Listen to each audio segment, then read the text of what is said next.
So it looks like we don't quite have quorum yet. The last assembly member will be here in about 10 to 15 minutes. So we're going to just put this on hold until the assembly member gets here, and then we will convene the meeting. Thank you.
Okay, we now have quorum, so we'll go ahead and begin the meeting of Thursday, March 23rd, 2023. Call to order with a flag salute.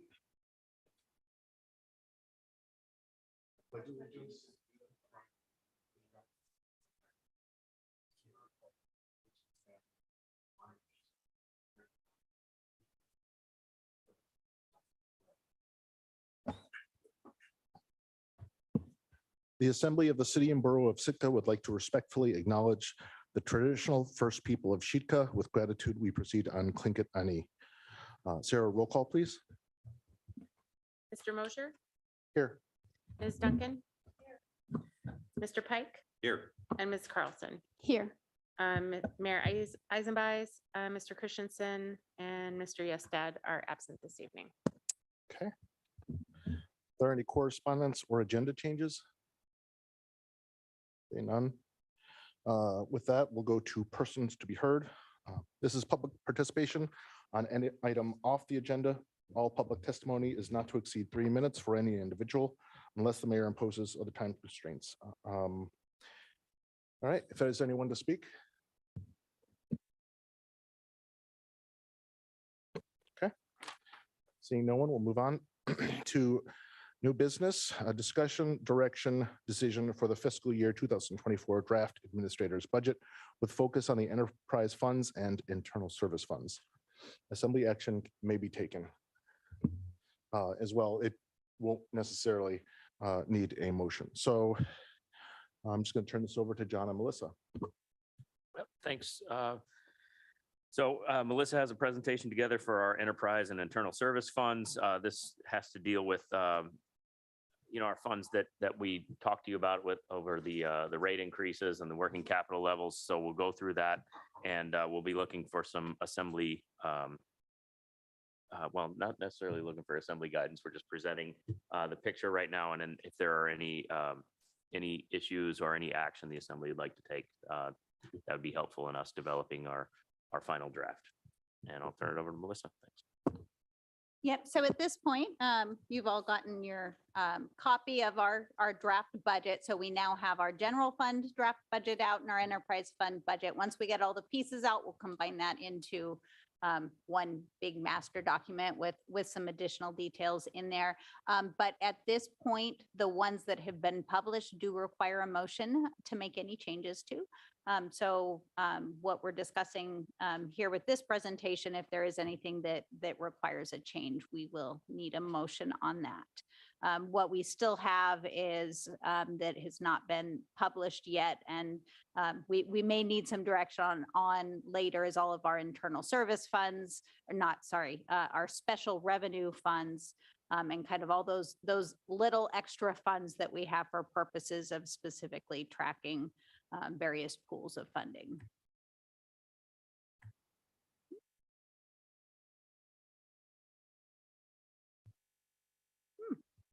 Get this to move. There we go. So tonight we're, as John said, going over all of the capital funds. We'll really be kind of looking at what the impact the budget has on working capital, and I'll talk a little more about that. Looking at the specific capital projects that we're requesting appropriations for. And then during our last meeting, we had not heard from the Port and Harbor Commission on the harbor rates. And so we went forward with what we had originally proposed last year. They have confirmed that, and just want to make sure that that the assembly is comfortable with that. So any changes there would result in a change in revenue. Then on April 6th, we'll go over all of our special revenue funds and trusts. At that point, we still have plenty of time. If any additional meetings are needed, we can get those scheduled. And then right now we are scheduled for the first reading of the omnibus budget ordinances, May 9th, and then second reading, May 23rd. So our enterprise funds are, the easy ones we think of are the ones where we have rates that we set and they're funded by ratepayers. So that's electric, water, wastewater, solid waste, and harbors. Then we also have the Airport Marine Service Center and Gary Paxton Industrial Park funds. And those are, the difference there is that they're operating more like a business. And so it's a different accounting method, and they're tracked differently. So what we've done in the subsequent slides for each fund is look at working capital. So you'll see we're showing the revenue, the operating expenses, which as we go forward, I've abbreviated OpEx, looking at the debt service, the capital expense, which I've abbreviated as CapEx, and really kind of starting with what our working capital was as of 6/30/22, based on our audited financial statements, just using the basic ratio for working capital, which is current assets minus current liabilities. And then it's just important to know that the working capital, it's not necessarily a projection, because it factors in what it would look like if we actually spent everything in that year. And oftentimes capital appropriations are spent over a number of years. And in some cases, an appropriation isn't meant to be spent for a number of years because we're appropriating money to set it aside for a future expense. So it's really more of a sensitivity analysis. So for the electric fund, we have the 3% rate increase factored into revenue here, as well as just current trends for growth in consumption. We do have some significant capital needs coming up in the near term. And then we're also needing to focus on really defining what else, we know we have the Green Lake Rehabilitation Project. We have a pretty reasonable sense of how much that's going to cost, but there's a lot of infrastructure that we really need to analyze and determine what needs to be replaced when and how much it's going to cost. So you'll see when we look at the capital that we have some additional resources invested there. At this point in that capital budget, we are assuming some federal funding to help us with Green Lake. And if that does not come through, we will know by the end of this fiscal year, possibly earlier. And then it's very likely that we will be coming forward to request a supplemental appropriation, because that is a project that needs to continue. But we feel that there's a high enough chance, a good enough chance to get federal funding that we want to seek that. Can I jump Yeah, in real quick? anytime. This is a bit of good news. So we put the CDS request in as we were, or AKA earmarks. We were approved for a $10 million earmark from Senator Murkowski last year. Unfortunately, it didn't make it into the omnibus bill. We put that in as a request this year.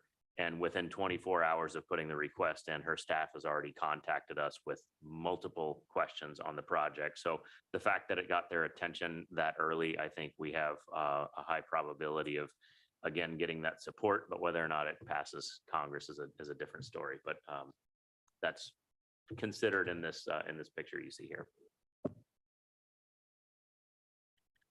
So you can see here that our revenue is up over 24 million, which, when you compare it to our operating expenses, which are around 12 million, it's a lot more than our operating expenses. And that's really indicative of the way this fund is structured and the need to invest in capital. So this fund is definitely one of our more debt heavy funds. So you can see that our debt service is up around 7 million.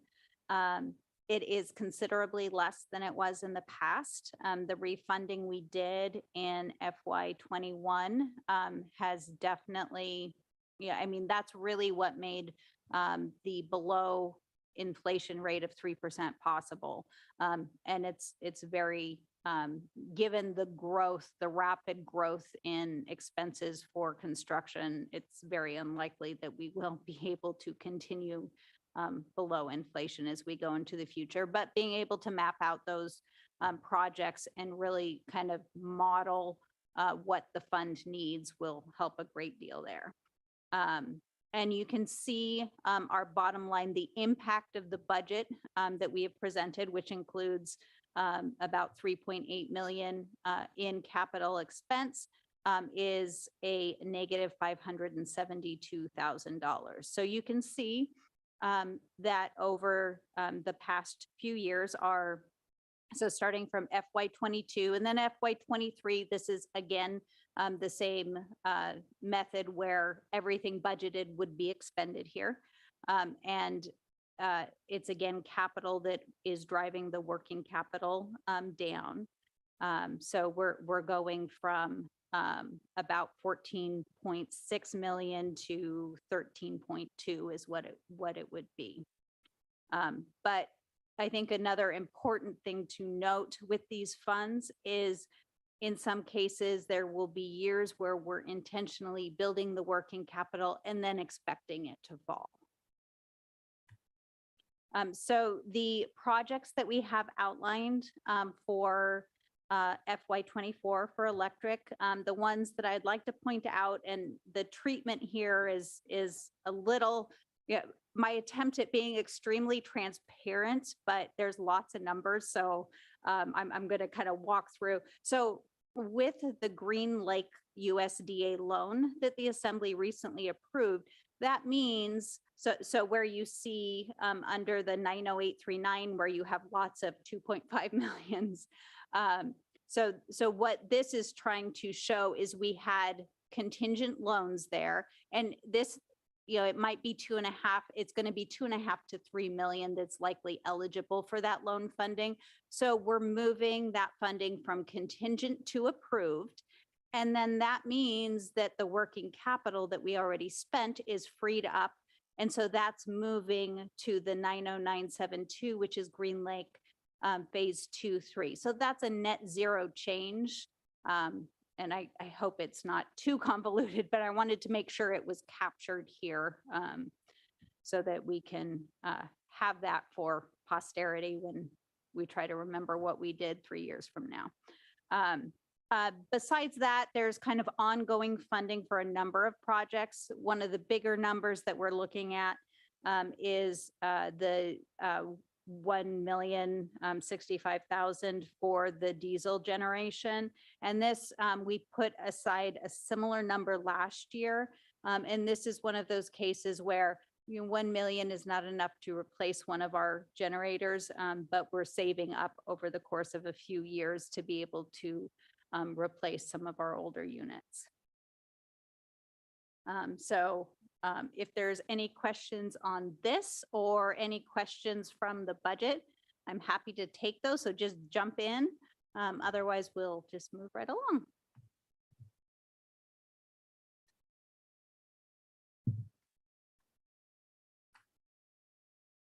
So next we have the water fund. One of the things that we're seeing in the water fund is a pretty significant increase in our debt service, which we've been expecting. We're in the final stages of the, I think, final punch list for the critical secondary water filtration. And so it's very likely that the $18 million loan that we took to pay for that project will go back into repayment go into repayment in FY24. So that's one of the reasons that this fund has been building capital, is in preparation to start repaying that loan. So the debt service for this fund has increased quite a bit. In addition, the pink column is our capital expense. Normally in this fund, the vast majority of significant expenses are covered with DEC loans. And in this case, we are covering a number of projects with working capital. And I'll discuss some loans as well that we'll be applying for on the next page. Really, we're at about 1.2 million for capital expense. And that's, you can see, our revenue plus debts, or our operating plus debt service is about even with our revenue. And so we're seeing the negative working capital of 1.2 million, where that's really, we were building that working capital, now we're spending it. And the rate increase for water fund is going to be 6%. That's what's been factored into the revenue projection. So for this project, we have the 1.2 million for a number of projects. There's 4 of them, smaller in scale, but it certainly adds up. And then we have added 895,000 in loan funding for our Lake Street and Hearst utility improvement project. This is a project that the costs, as we've gotten through design, have proven to be much higher than anticipated. So this is actually going to be, it's not going to be a new loan, it's going to be a request to increase an existing loan that was already approved.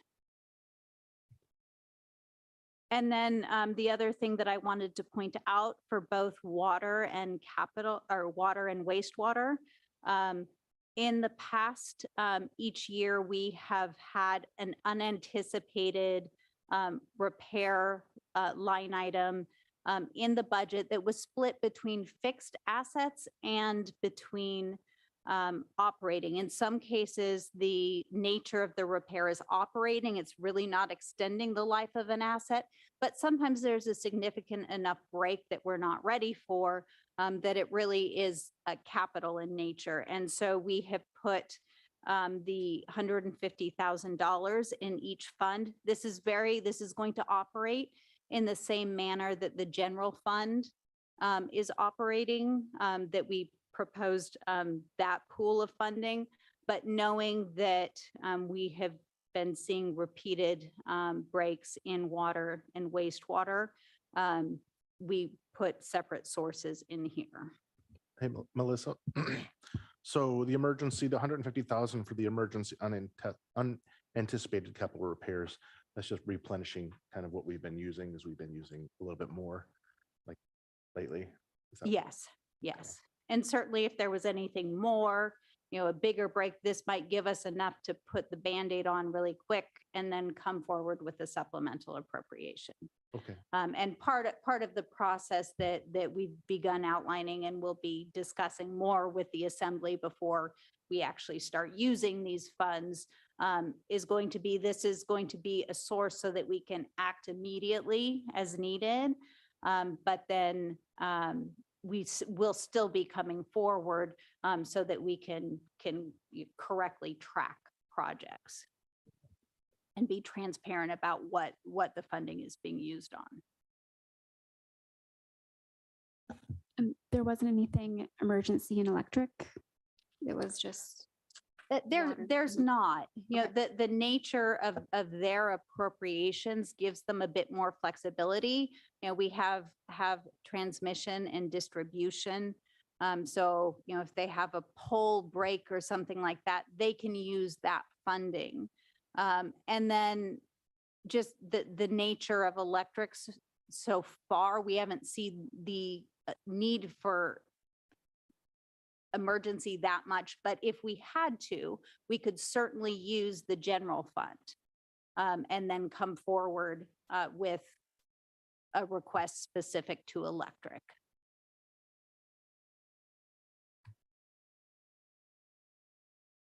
So for wastewater fund, the debt service is also increasing for wastewater as we've had some older outstanding loans that have been closed recently.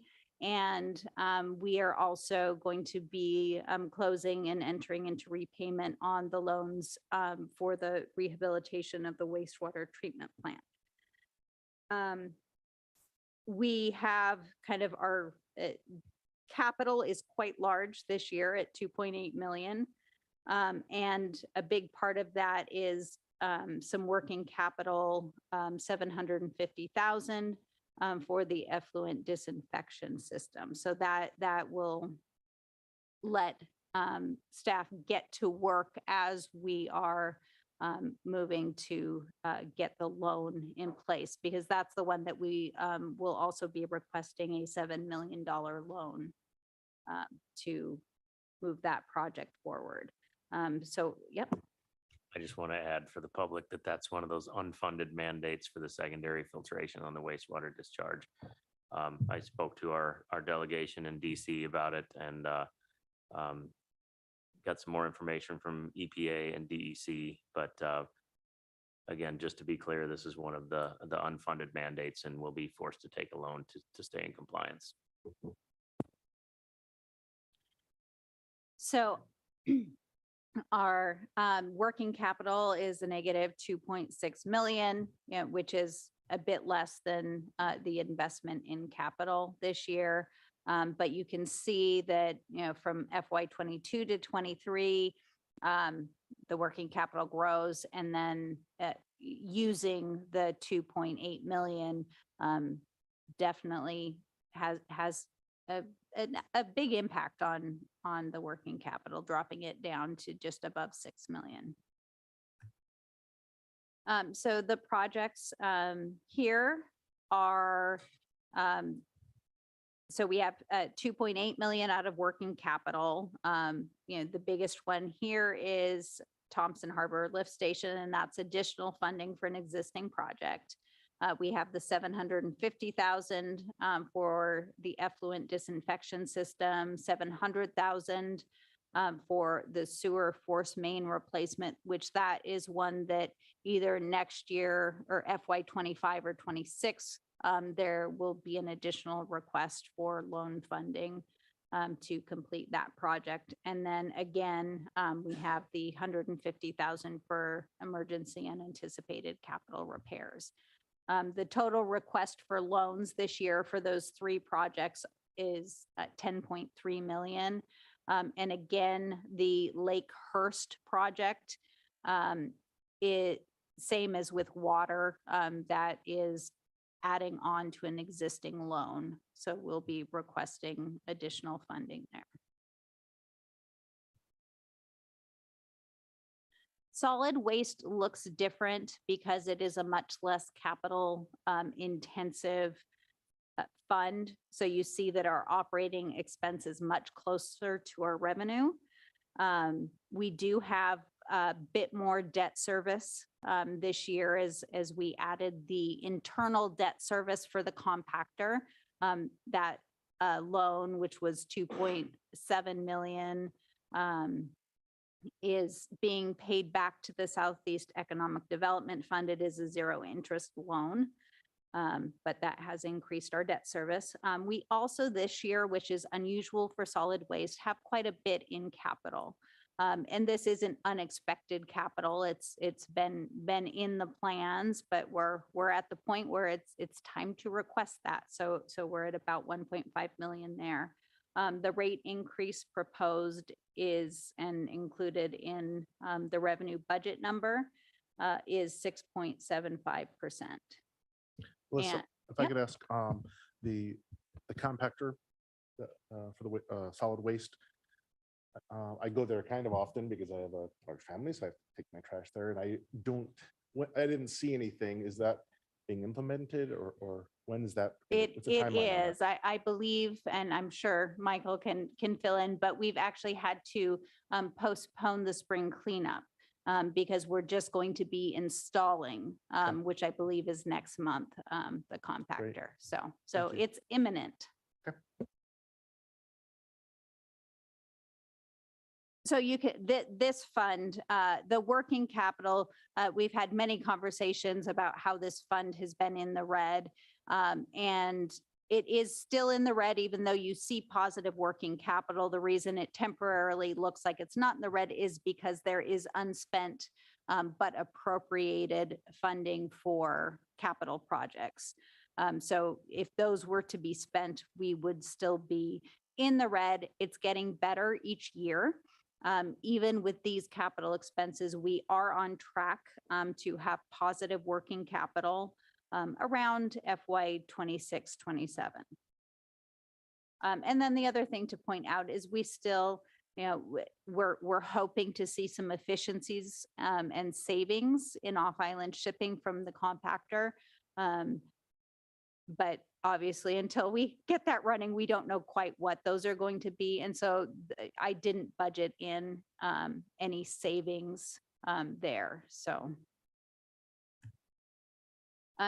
the biggest project that we have for next year is expansion of our biosolids landfill. So that's where the sludge from the wastewater treatment plant is, and that area needs to be expanded. Oh, and then another thing to point out is that we have been using the central garage as a sinking fund for some of the heavy equipment for solid waste. So each year, the fund has been setting aside money by transferring it into central garage. This year, they're ready to get that baler replaced. And so that funding is being transferred back in to solid waste fund and the assets being purchased out of there. So there's some extra revenue in and expense out. And so these are all of our utilities, what we see on our utility bill. This is just a reminder, this is the same spreadsheet that we looked at our last enterprise fund meeting.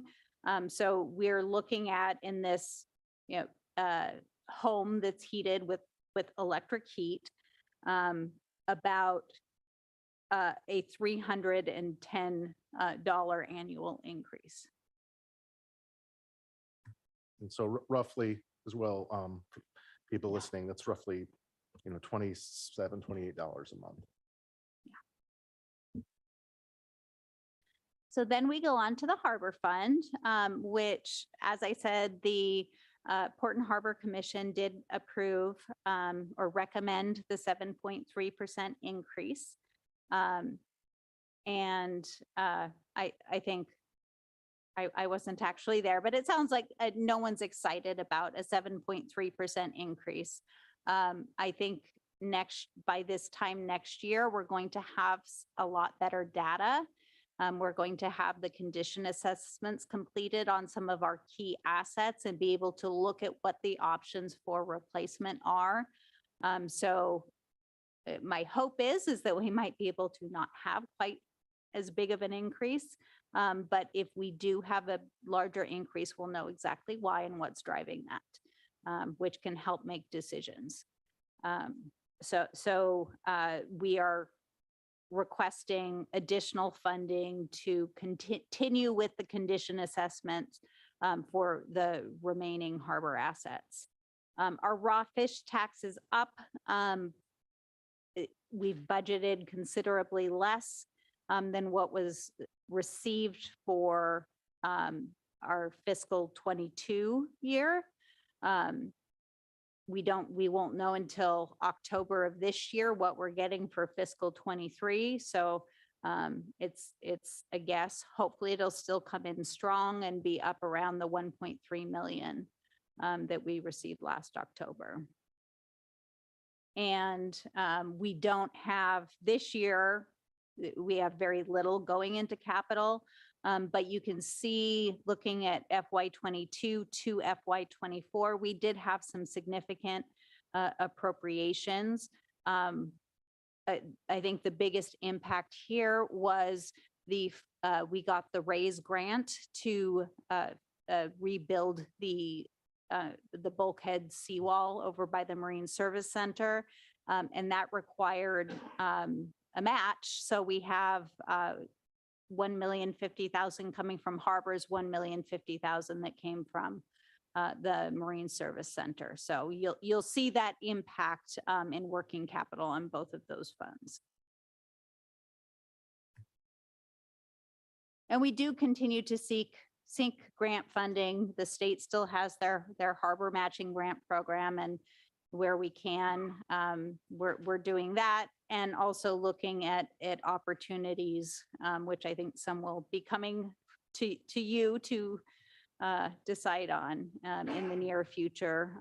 We have possibilities for getting grant funding for the Eliason Electrical, which would certainly help. And that's funded in our budget. That was funded, I think, 2 years ago. It hasn't been spent yet, as we've been looking into other opportunities. So that could free up working capital. But this year, we just have the $150,000 to complete the harbor condition assessment, and then the Eliason Harbor restroom and shower repair for $50,000.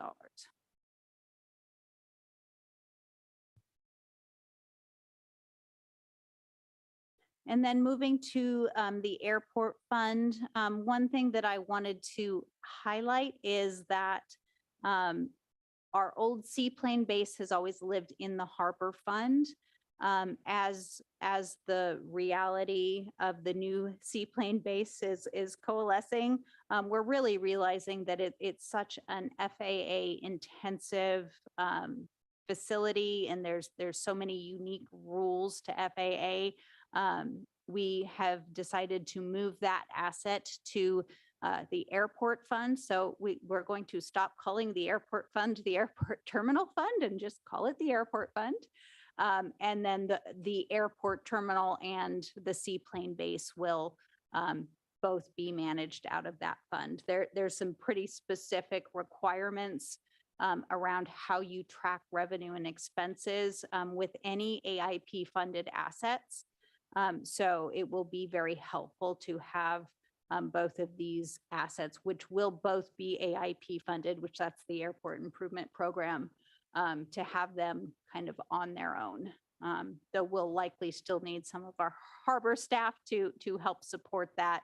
And we'll certainly figure out a mechanism to compensate the harbor fund once we're up and running.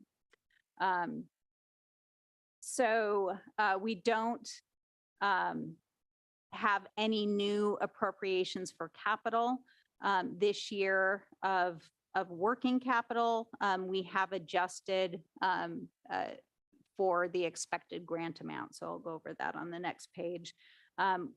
We're working on getting the leases for the terminal all updated. We're hoping that's going to generate more revenue. And then the hire of the airport manager, which we've still yet to hire, should help us maximize our revenue and efficiency. The only other thing I wanted to point out is that currently part of the revenue for the airport fund is PFCs, the passenger facility charge, which goes to pay our debt service on the bond. It is looking, as we nail down our new funding, it's looking like we're probably going to have to amend that agreement. So we will actually be getting less PFC revenue. That's going to hit us in the future. We have time to adjust for that. But because the way the AIP funding works, there are some elements of the project that will not be eligible for PFC revenue. Melissa, why is can you explain why the level of working capital is budgeted to be down from, let's see, last year, between about 7 million to now about a little under 6 million?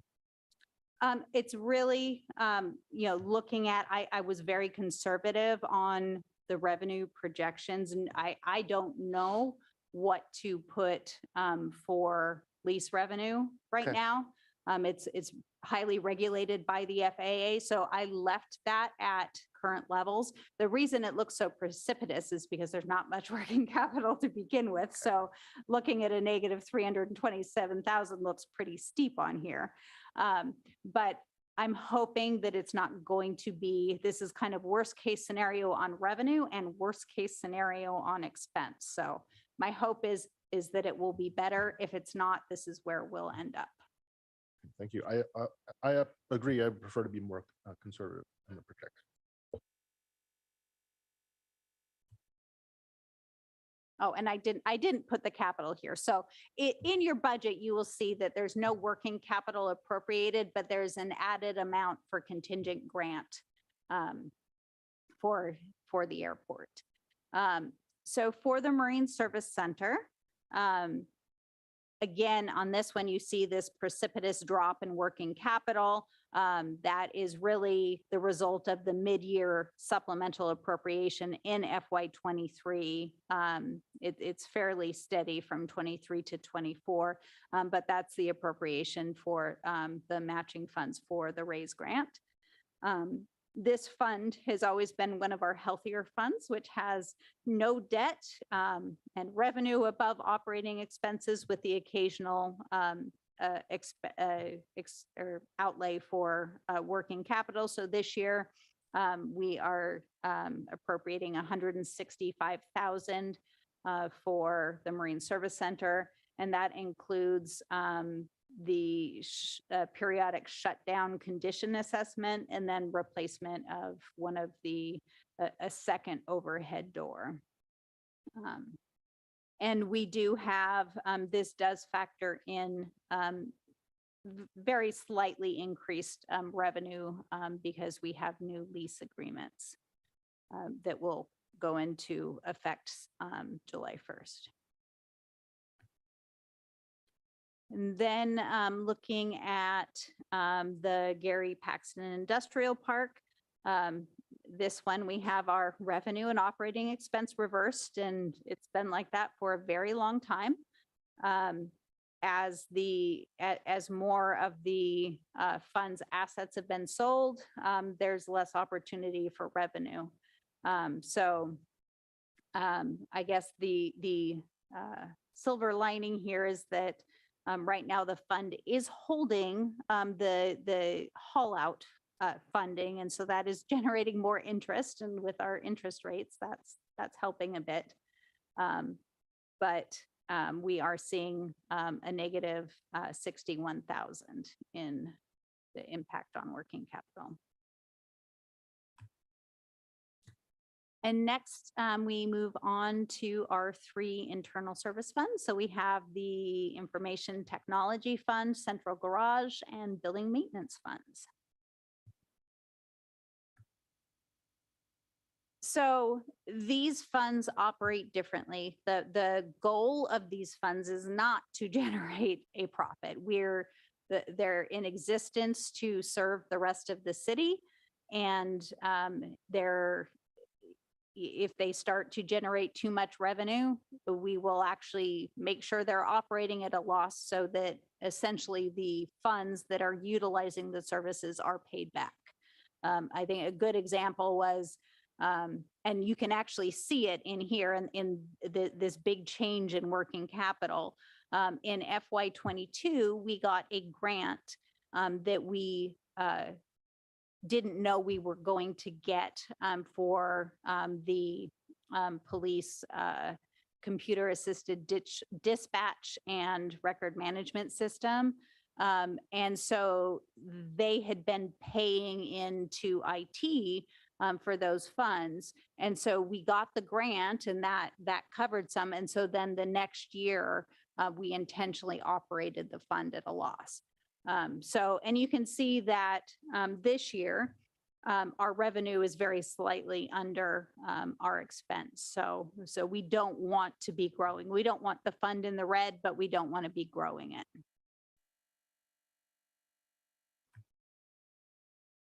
And then for Central Garage, this one was a challenge this year. We are just, I think you have all probably realized that by having to deal with supplemental appropriations coming forward because we can't afford to replace a piece of equipment or a vehicle that we had been setting aside funding for. So we're seeing that across the board. And we have been increasing the amounts going into sinking funds. So all of the funds across the organization are seeing higher vehicle costs this year. And the vast majority of that is the sinking fund, what they're paying into the sinking fund so that they can have the funding available when it's time to replace a vehicle. The other challenge is that we're just not able to replace vehicles, and some of the vehicles are becoming maintenance problems, and Central Garage is staffed for preventative maintenance. So this can be a challenge.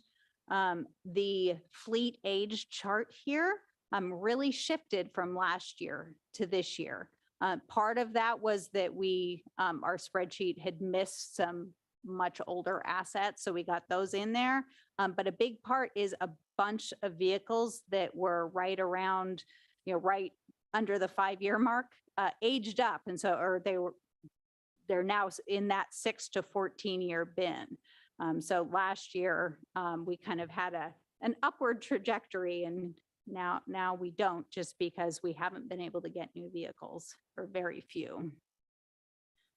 So this fund, you almost always see a higher revenue, and that reflects the sinking fund. So the green is your difference between the operating expense, which also includes the new vehicle purchases. And so it's just the difference there. And so that the sinking fund payments are being allocated across different funds, vehicles. And then we have the Building Maintenance Fund. This is another one that, right now we have, or at the end of FY22, we had about $800,000. There is a lot to be done. What needs to be done has been budgeted for. Staff never have the time to get to it. So I'm not comfortable charging the rest of the organization. So if for some reason we were able to spend the full budget here, we would make up for that in the next year. So this is really, we've structured the revenue in a manner that looks at what we've actually been able to execute in prior years. So, and we're hopeful, the work on asset management, should definitely start helping with efficiency and getting to more projects. So hopefully we'll be charging more next year because we'll be doing more.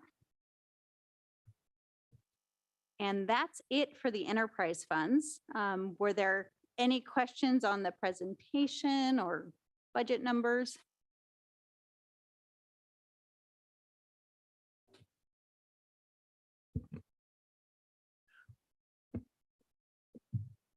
Yeah, feel free if you have any questions. Okay. I don't have any. I've asked a couple before, plus I looked at this a little bit before. I've gone through this with John. Met a lot of these things before. So this one is done, and then the next one will be discussion direction decision on as it relates to the general fund and then all the others. So if everyone's okay with it, let's take a 5-minute break. We'll come back and hit the next agenda item.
Okay, so we are back now from the break.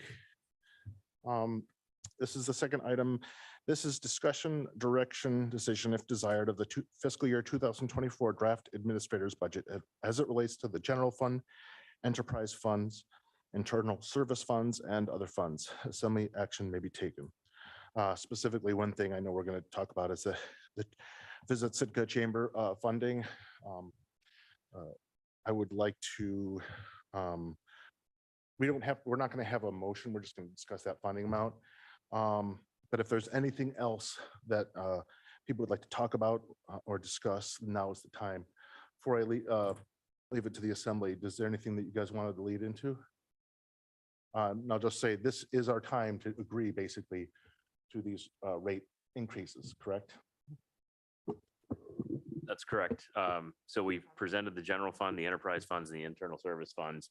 I can't think, well, the other funds, we haven't given drafts yet. So those few that I just mentioned, any changes there will require a motion. We have not finalized the other funds yet. So yeah, we are looking for some guidance on the Visit Sitka Chamber funding levels. That does not require a motion.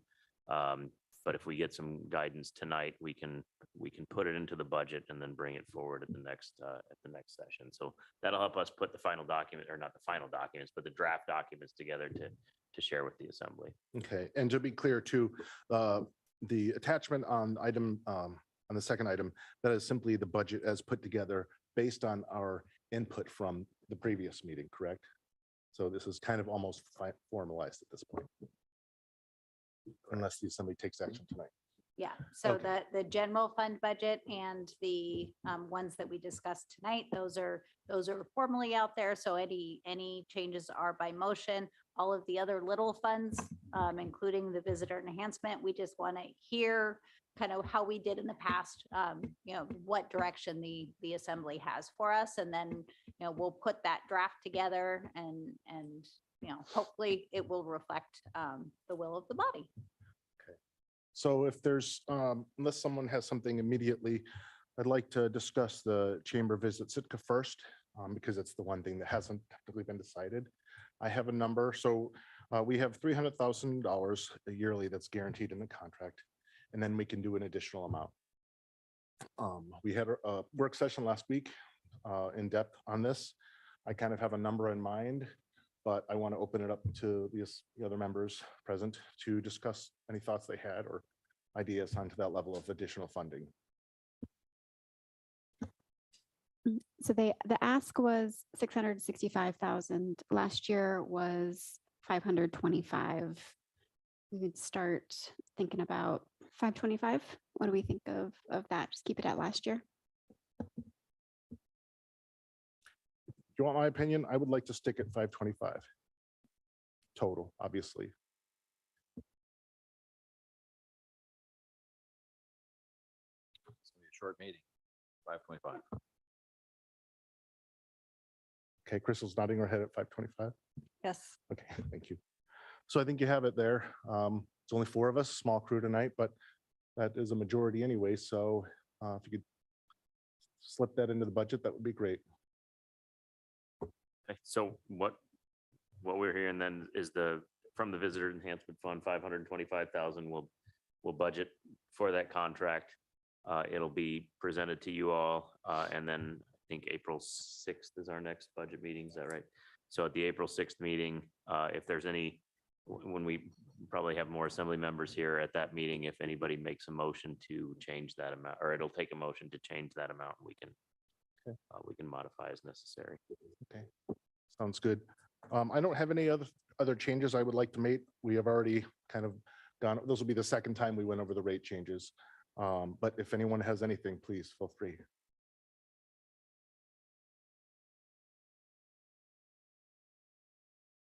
I'm fine with where we've seen so far, so looks pretty good. Thank you. Okay. JJ? It was laid out very clearly. I'm confident with the rate changes as proposed. Thank you. I am as well. I just want to say one comment for the public's benefit. Obviously, there are increases to our enterprises funds. This has been happening every year for the past several years. Just want to give the history. There were not any rate increases for many, many years. And that put us behind on our capital improvement funds. And so we had a huge increase several years ago, but now it's just trying to maintain inflationary rate increases. So this, I believe, I have confidence that this is the best that we can do under the circumstances to make sure we have the funds to continue making sure that the things that we need in town are functioning, like plumbing, sewage, water, all these things that we rely on for basic services. So that's why I am approving or agreeing to these levels. Thank you. So that's it, John, unless you have anything else, or Melissa. If you don't mind, I really want to add to that statement. We're all very, very sensitive to how rate increases affect the community. You know, we're community members. We're not just city employees. You know, we pay those same bills, and I know that some are more able to pay bills than others. And we're, again, very sensitive to that. There's a lot of programs out there. One of them city funded to offer assistance if you're having difficulty. There's a lot of nonprofits in our area that provide assistance if necessary. And we're happy to provide that information. And if there's ever any concern, please reach out to us. But, you know, the cost of doing business increases with inflation. You know, transformers in the electric department may cost one amount one year, but they go up, you know, in the double digits increase on prices for the next year. And we still have to pay for those out of the operating expense. So we have to keep the fund healthy and try to balance what the, you know, how this impacts the community. So again, there are sources for assistance that I think we've already have included in the general fund budget right now. So if there's ever any concerns or any impact that you need some help, please contact us at City Hall and we can point you in the right direction. Yeah, one more final thing. This is completely not having anything to do with the city, but I believe the state of Alaska, they used to, and I just Googled it, they have a heating assistance program that gives a one-year grant for people who qualify. I told a friend about that recently. It doesn't solve the problem, but it helps. So I encourage people to go to health.alaska.gov and look into that and see what that is all about. Hopefully people can get some assistance there. I understand fully, as I think we all do, the difficulty of these. It's not something we want to do at all, something that we have to do. So thank you. Just a quick question Yeah. for John. You had mentioned the city program that we support. This new fiscal year, it's going to go into effect. And then when should people be looking for that application to come out? What time period?